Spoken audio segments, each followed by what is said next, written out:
Ayun naman, what's up mga ka-filers? Kumusta po kayong lahat? Back to basic ulit tayo sa ating travel motovlog ngayong araw na ito. At sa videong ito ay nandito po ako mismo sa bayan ng San Juan, Batangas.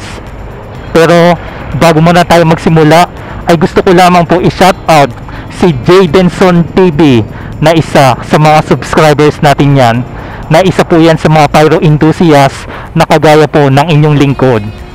Sa mga pyro lover na nanonood po sa aking channel, ilang araw o tulog na lamang ay malapit na po tayong magsindi ng ating mga pinamiling fireworks stash. Konting tiis na lamang mga kapilers, at malapit na po natin salubungin ang Pasko at Bagong Taon. At habang tinatahak ko muna ito, ay mangyari lamang na mag-like, share, subscribe, and then i-click nyo na rin po ang notification bell para mas updated ko pa kayo sa aking mga videos.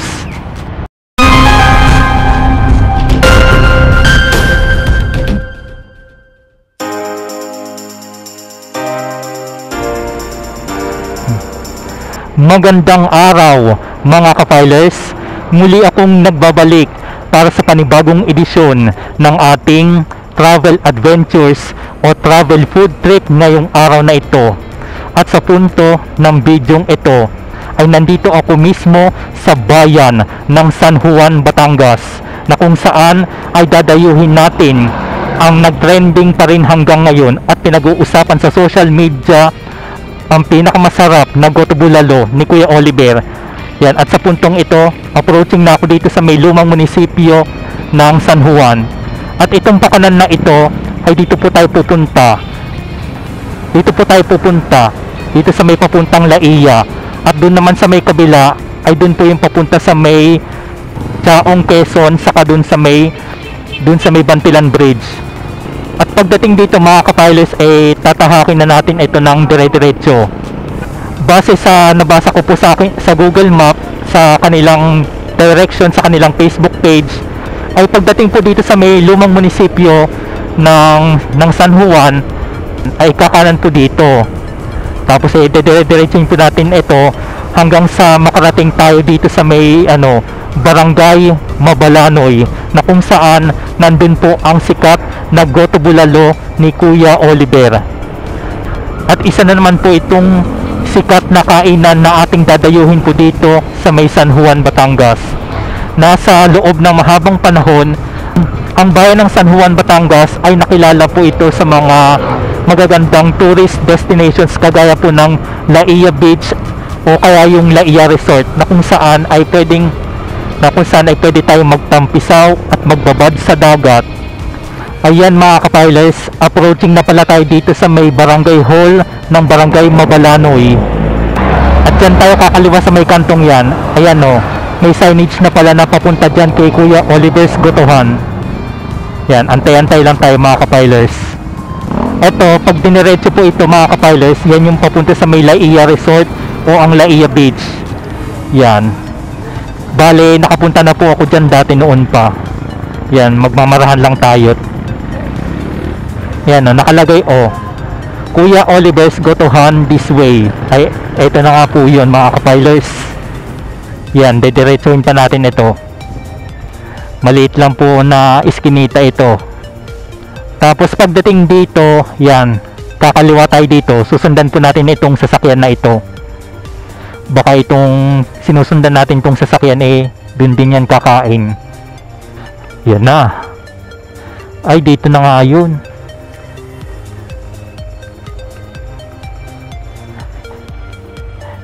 Ay, ito na nga yun, papunta kay Kuya Oliver. Ang daming mga tanim ditong puno ng saging sa palibot.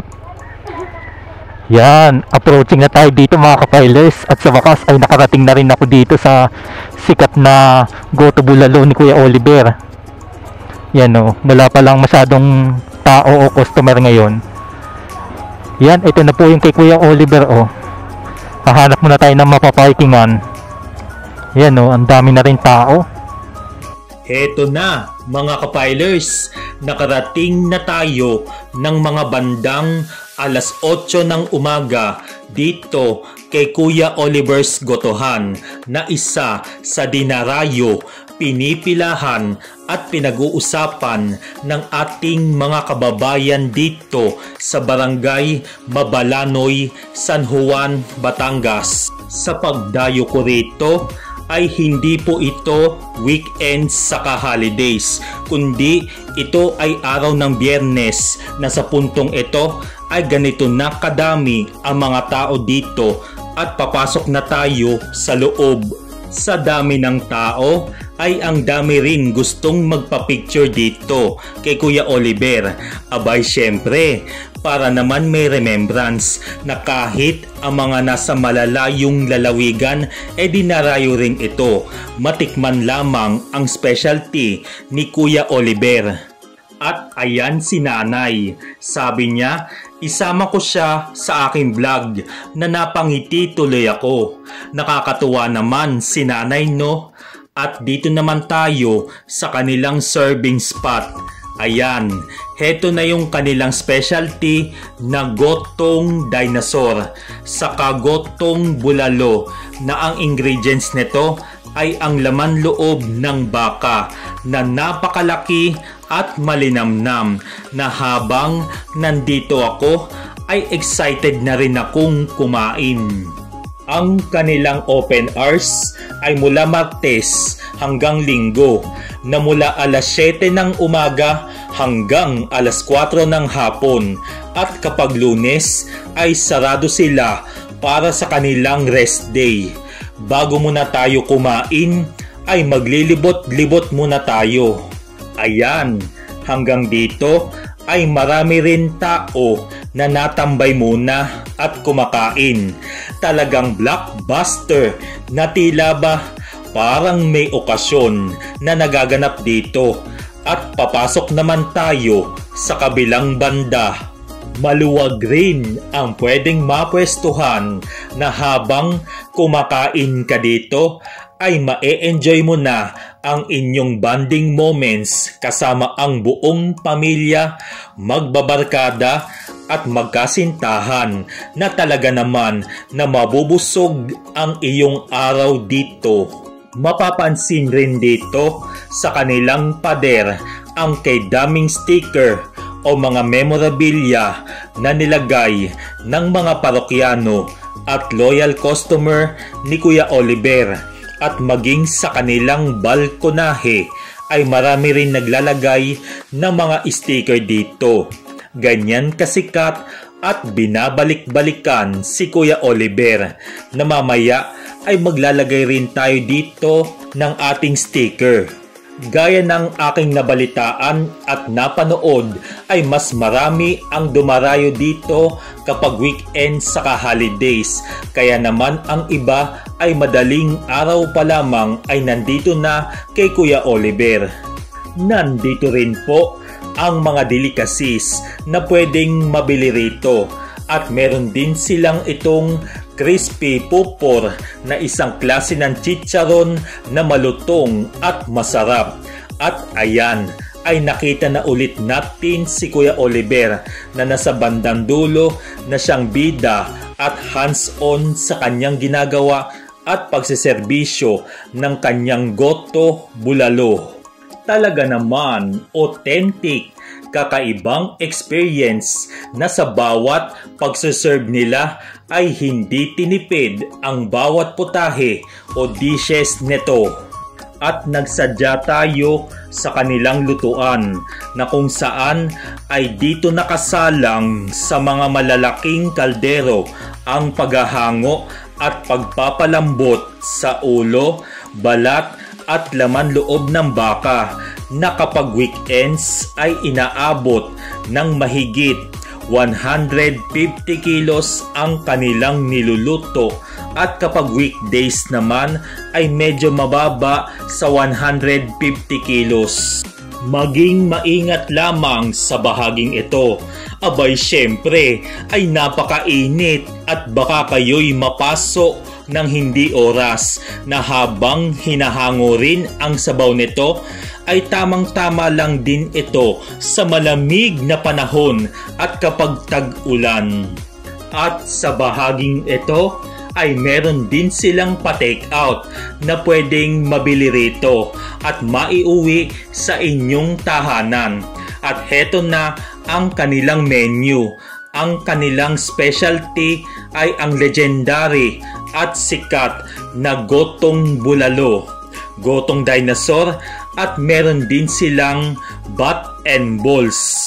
Heto na ang aking in-order, ang gotong bulalo overload na nasa 168 pesos ang halaga nito, na may kanin na 23 pesos lamang at mausok-usok pa. Wow naman, ang sarap nito. Halina't timusan o tikman na natin ito. Kaya tara, let's eat! At tinikman ko na ang sabaw.